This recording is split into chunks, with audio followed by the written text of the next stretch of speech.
Do you suffer from story inflation? It is a common mistake that people make when they are telling their story, and it can turn off anybody who you were hoping to attract. Maybe it's media, maybe it's investors, maybe it's partners.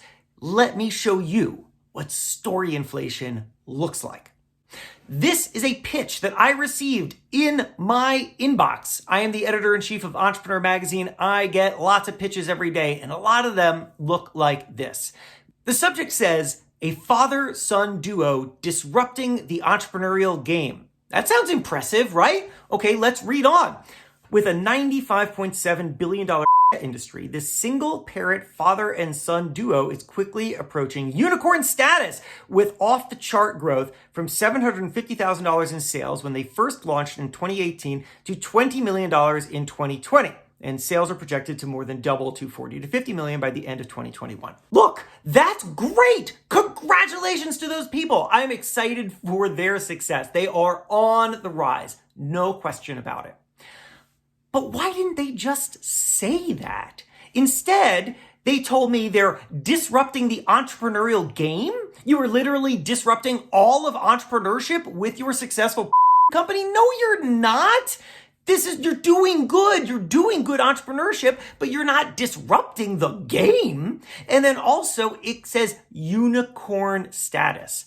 Now, look, again, is their success anything to sneeze at? It's not. It's really good. Is it unicorn status? A $1 billion company? No, it's not. And this is a problem because look, here's the thing. I am 5'7". Hi, I'm 5'7". Is that good? Is it bad?